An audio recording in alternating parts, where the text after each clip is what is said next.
Have you ever wondered why a ball falls down instead of up? Or how a light bulb glows with the flip of a switch? Or why the sun feels warm on your face even though it's millions of miles away? If you have, then congratulations!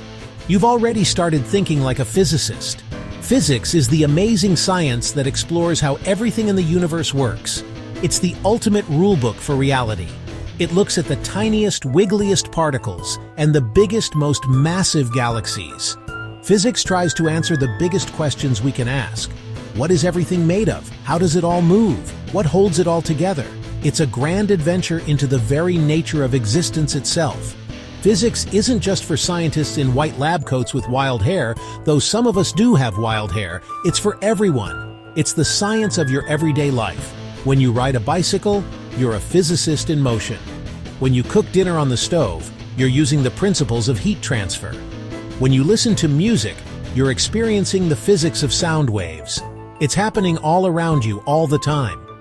Understanding physics is like getting a backstage pass to the show of the universe. It helps you see the hidden connections and the elegant rules that govern a thrown baseball to the stars in the night sky. It's incredibly cool. The goal of physics is to find simple, powerful ideas that can explain a huge range of phenomena. Think about it. The same fundamental law that explains why an apple falls from a tree also explains why the moon orbits the Earth. How neat is that? Physicists are like detectives, gathering clues from experiments and observations.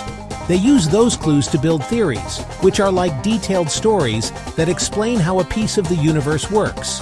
Then, they test those stories over and over again. This process of questioning, exploring, and discovering is what makes science, and especially physics, so powerful and so much fun. It's a journey of curiosity. So get ready to put on your thinking cap. Let's start with the two most important characters in the story of physics: matter and energy. First up is matter. Look around you. Your chair, your desk, the air you breathe, even you. It's all matter. Matter is the stuff of the universe. It's anything that has mass and that takes up space. A bowling ball has more mass than a balloon. That's why it's much harder to push. Taking up space means you can't occupy the same spot as a wall. One at a time, please. Now for our second star player, energy. Energy is trickier because you can't always hold it in your hand. Energy is the ability to do work or cause change. Think of it as the go of the universe. Are you sitting still right now? Think again. Even if you are sitting in a chair, you are on a planet that is spinning at about 1,000 miles per hour and hurtling through space around the sun at a blistering 67,000 miles per hour. Motion is everywhere.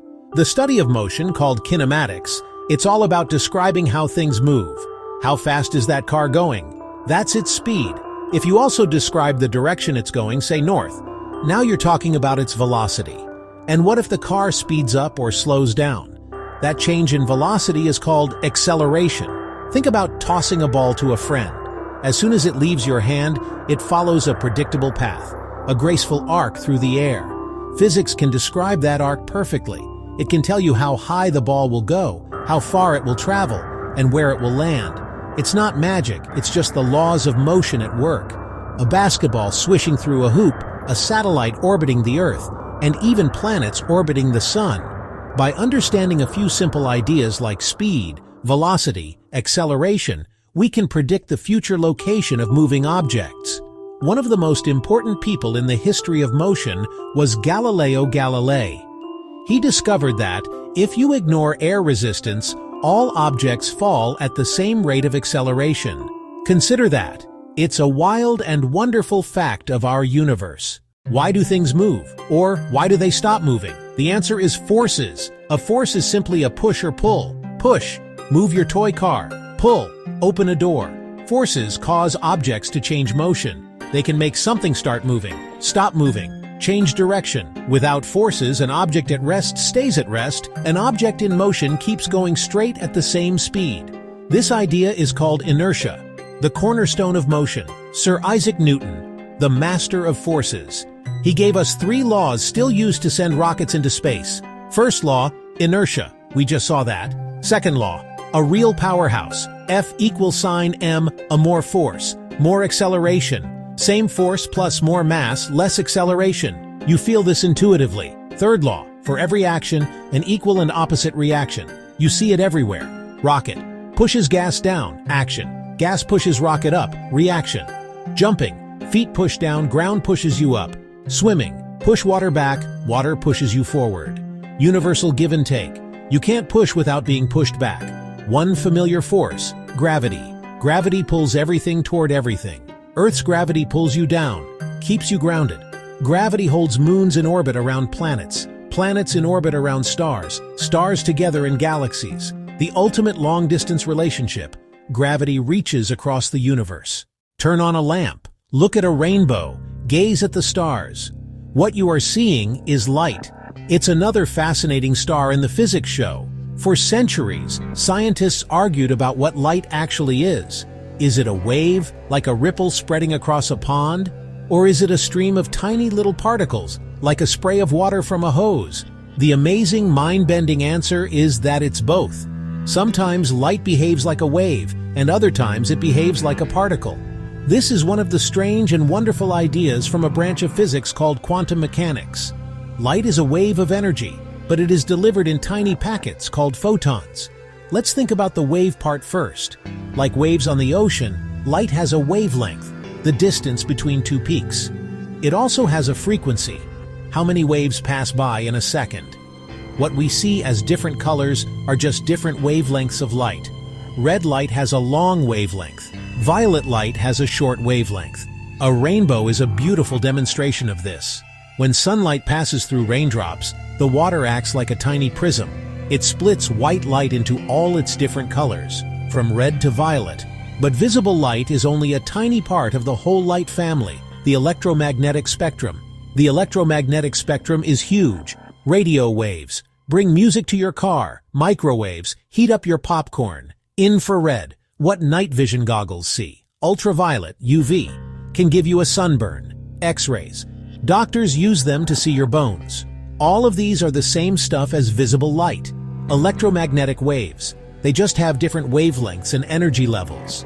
This is how solar panels work. When photons from the sun strike a solar panel, they knock electrons loose. Understanding light as both a wave and a particle has allowed us to invent lasers, cameras, fiber optics, and so much more. Light isn't just for seeing. It's a tool that has completely reshaped our world. We've talked about matter, the stuff of the universe. But what is that stuff made of? If you could take a piece of wood and keep cutting it in half over and over again, what would you eventually be left with? You would eventually get down to a single atom. The atom is the basic building block of all matter. Everything you see and touch is made of atoms. They are incredibly, stupendously small. There are more atoms in a single grain of sand than there are grains of sand on all the beaches on Earth. Let that sink in for a moment.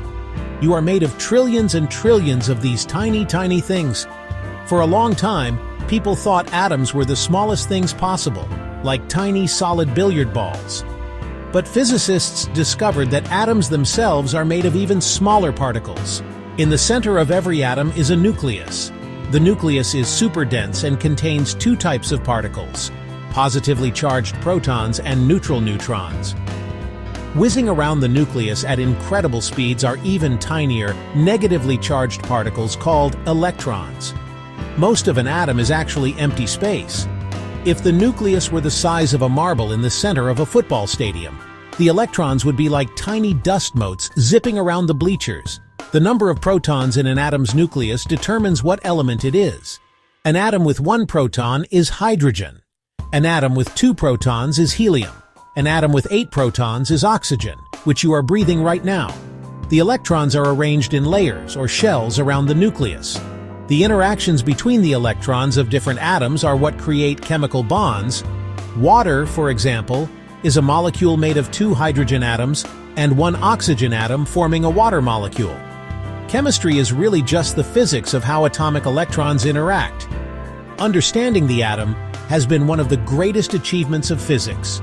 The same forces that hold the protons and neutrons together can be released to create vast amounts of energy, as we see in nuclear power and in the sun. As we've seen, physics isn't just a subject in a textbook. It is the operating system of the entire universe, and it's running all around you, right now. The simple act of making toast involves physics. Electricity, or the flow of electrons, runs through wires that heat up, which is energy transfer, browning the bread through a chemical reaction. The music you stream to your headphones is encoded as digital data, transmitted as radio waves, part of the electromagnetic spectrum, and converted back into sound waves, which are vibrations in the air that your ear and brain interpret. Physics is the invisible thread connecting every piece of technology we use and every natural phenomenon we observe. By learning the basics of physics, you gain a new appreciation for the world. You start to see the hidden patterns and elegant laws behind the complexity of daily life. A simple walk in the park becomes a physics lesson. You see forces in motion as kids play on the swings. You see the energy of sunlight fueling the growth of trees, and you see the wave-like nature of light in the colors of the flowers. You begin to understand not just what happens, but why it happens. This kind of thinking, curiosity, observation, and logical reasoning, is incredibly valuable.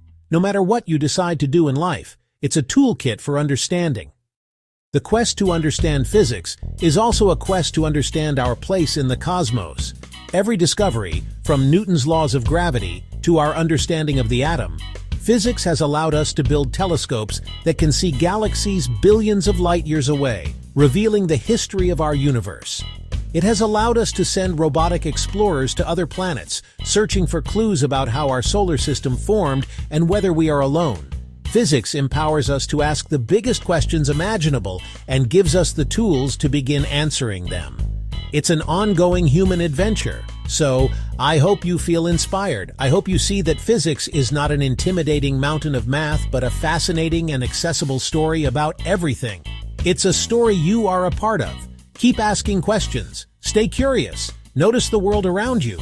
Whether you're figuring out the best angle to shoot a basketball or just wondering why the sky is blue, you are engaging with physics. It is your key to unlocking the mysteries of the universe. From the smallest quark to the largest supercluster of galaxies, the world is an amazing place, and science is the best way to understand it. Now go out there and explore.